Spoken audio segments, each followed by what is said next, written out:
yang sudah berkeliling di Asia Muka dan Asia Kecil, di Antioquia, sekitarnya, Pisidia, daerah yang disebut Turki sekarang ini, dan sekitarnya, Yunani, sampai Mesopotamia juga, itu menuliskan kepada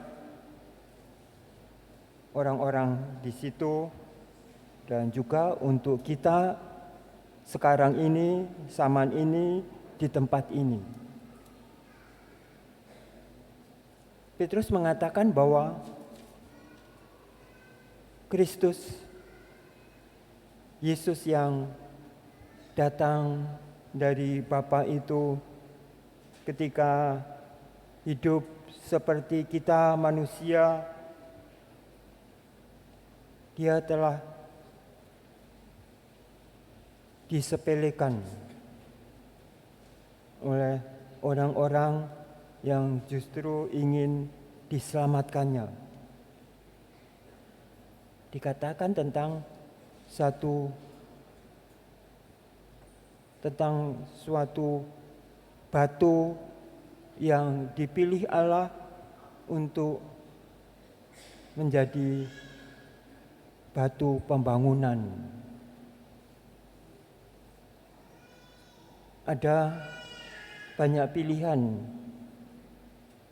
Batu itu bisa dianggap tidak berguna, dibuang, atau batu oleh tukang-tukang bangunan itu dianggap batu yang pilihan, sehingga dijadikan batu penjuru. Dikatakan oleh Petrus bahwa Yesus Kristus itu batu yang dibuang oleh tukang-tukang bangunan, tidak dipilih untuk suatu pembangunan, tetapi ada juga orang-orang yang memberikan nilai kepada batu itu sebagai batu pilihan dan dijadikan batu penjuru. Artinya batu yang menentukan berdirinya suatu bangunan. Di sana itu ketika dibangun suatu pintu gerbang, itu biasanya batu-batu itu ditaruh sedemikian sehingga ada satu batu di tengah yang menentukan batu itu tidak berguguran.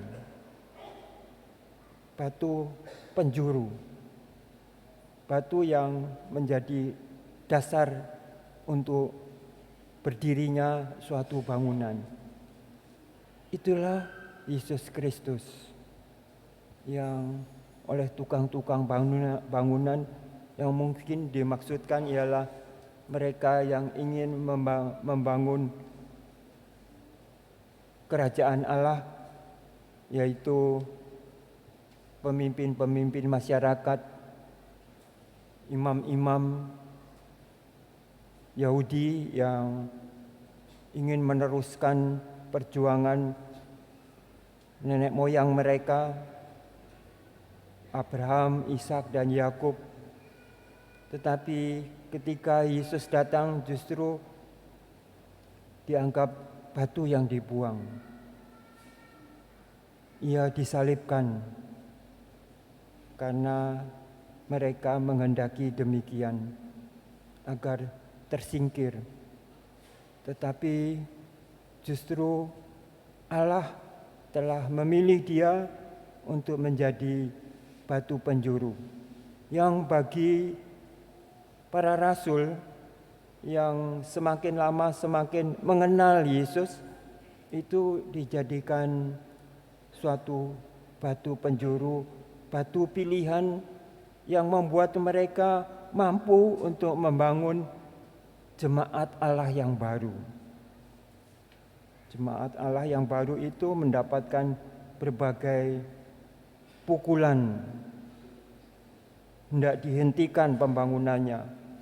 Tetapi justru mereka itu yang merasa betapa besar nilai Kristus Yesus itu bergigih karena percaya bahwa Dia telah menang. Seperti kita nyanyikan tadi, kemenangan karena Kristus telah bangkit dari wafatnya. Itu yang membuat kita juga di zaman ini yang mengalami kecemasan, kekhawatiran, tidak tenang, gugup dalam menghadapi hidup ini karena berbagai tantangan yang dialami setiap keluarga, setiap pribadi, setiap kelompok, setiap komunitas pasti mendapatkan tantangan hidup. Bagaimana tantangan itu dapat dihadapi di masa kini? Karena kita ini termasuk batu-batu yang hendak dijadikan bangunan oleh Kristus. Karena itu Ia membekali kita. Ia perlu agar kita ini mengenali Dia. Bagaimana cara anak Allah itu membuat bangunan itu. Mengenali Dia. Mengenali apa yang dikehendakinya supaya kita menjadi batu-batu hidup. Seperti Dia sendiri yang dengan rendah hati merendahkan diri menjadi seperti kita supaya kita tahu dengan berhadapan muka dengan muka, lalu kita tahu bagaimana kita dapat mengenal kakek kita misalnya. Kakek kita itu sudah meninggal. Bagaimana kita mengenal kakek kita itu kalau anaknya, ayah kita itu tidak memperlihatkan martabat dari kakek kita itu. Martabat itu yang hendak kita teruskan sampai kini. Mengenali Kristus itu adalah sesuatu keharusan bagi kita supaya kita menjadi rendah hati, ramah, murah hati, penuh belas kasihan, sabar terhadap sesama kita. Karena kita ini sama-sama diciptakan. Kita ini sama-sama menjadi batu-batu untuk pembangunan rumah jemaat yang baru bagi Kristus Yesus. Karena itu Ia menghendaki agar kita mengenalinya. Ia sudah mempersiapkan kepada Thomas dan Filipus yang tidak tahu jalan dan ingin merindukan Bapa di surga itu. Tuhan Yesus sudah mengatakan, Aku pergi untuk menyediakan tempat bagimu. Jangan khawatir akan hidup di dunia ini. Hidup kita akan berakhir, tetapi kamu tidak akan berakhir di dunia ini, tetapi di tempat di mana disediakan Bapakku, tempat bersama Bapa. Karena itu, kalau kita zaman sekarang ini, gereja ini di berbagai zaman, abad pertengahan, abad-abad romantisme, kita itu selalu berkembang sesuai dengan zamannya. Iman kita itu sesuai dengan perkembangan. Dahulu kita percaya bahwa orang percaya bahwa matahari itu berkeliling ke bumi ini. Tetapi oleh pengetahuan kita lalu tahu bahwa kitalah yang berputar. Bumi ini karena berputar, sedangkan matahari itu tinggal tetap di sana, maka kita seolah-olah melihat matahari itu berputar, tetapi sebenarnya kita ini yang berputar. Bumi ini yang berputar, sehingga kelihatan matahari itu sepertinya berjalan dari timur ke barat. Padahal kita sendiri ini yang bergerak dari barat ke timur. Lalu kita tahu bahwa kebenaran hidup itu masih kita mesti cari.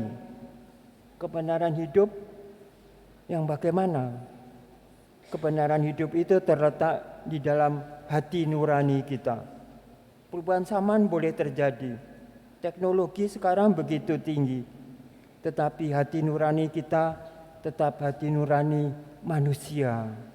Manusia yang seringkali cemas, khawatir, gugup, tetapi juga bisa mempunyai hati yang tenang, tenteram, damai, gembira, karena bisa melaksanakan sesuatu hal yang menjadi hakikat utama manusia. Yesus memperkenalkannya kepada kita supaya kita hidup dalam iman kepercayaan kepadanya.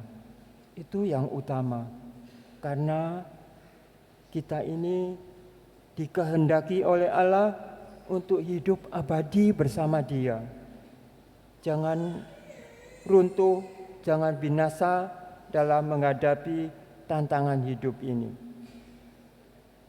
Semua akan dapat bisa diatasi apabila kita berpegang teguh pada pedoman amanat suci yang diberikan Yesus Kristus Tuhan kita itu. Mari kita mempercayakan diri kepadanya. Sekalipun kita oleh dunia ini dianggap batu-batu yang rusak, batu-batu yang dibuang, tetapi Allah Bapanya telah menilai hidup kita sebagai hidup yang berharga, yang bernilai. Karena itu dijadikannya kita ini batu-batu yang hidup menjadi batu-batu pilihan untuk pembangunan umat Allah yang baru. Karena itu setiap kali kita dibarui, Roh Tuhan itu mendampingi kita. Dialah Roh Kudus yang membuat kita merasa kuat, merasa berdaya. Pikiran pengetahuan kita dipenuhi dengan segala kebenaran hidup. Kebenaran hidup itu. Sekarang itu ada teknologi yang disebut artificial intellectual, kecerdasan buatan. Kita ini dengan alat itu bisa dibuat seolah-olah menjadi manusia yang cerdas. Dengan mengambil alat itu kita bisa mencari apa jawaban dari setiap pertanyaan yang timbul di dalam hati kita. Kecerdasan buatan. Kita dibuat untuk melihat gambar-gambar yang sebenarnya palsu. Muka saya itu dipindahkan ke boneka. Bisa terjadi di layar kaca itu saya ikut menari-nari seperti boneka itu dengan lagu yang bagus. Menjadi ikut menari-nari. Bahkan bisa ditempelkan wajah orang ke dalam pemain sepak bola dan dia ikut dalam permainan sepak bola itu. Teknologi begitu tinggi. Tapi haruskah kita percaya? Haruskah kita menanamkan kekaguman akan hal-hal itu? Nilai kekaguman itu hendaknya dalam diri kita ialah bahwa bila hati nurani kita sendiri dapat mengerjakan apa yang dikehendaki Allah. Karena itu pengenalan akan Tuhan itu semakin menjadi sesuatu pedoman hidup. Firman Tuhan itu ingin menjadikan kita ini anak-anak Allah yang berkekuatan, yang berdaya. Dan karena itu diberikannya rohnya kepada kita agar kita itu mempunyai hati nurani. Bukan teknologi yang menolong kita, tetapi persahabatan, keadilan, kebenaran, kejujuran. Itu yang membuat kita satu sama lain itu dipersatukan oleh Allah untuk membangun dunia baru ini. Kerajaan Allah itu tidak akan terbangun oleh teknologi yang manapun, oleh kekayaan, kemakmuran manapun. Tidak bisa. Tetapi hanya bila kita menjadi pengikut setia. Pekerjaan-pekerjaan yang kudus disediakan Allah kepada kita bila kita berniat dan percaya kepadanya. Semoga Tuhan melindungi kita terus-menerus melalui rohnya agar hidup kita itu sekalipun mendapatkan tantangan, pencobaan, tetapi tetap bergiat bagi Allah, karena iman kita mengatakan bahwa Tuhan itu menilai hidup kita itu berharga. Amin.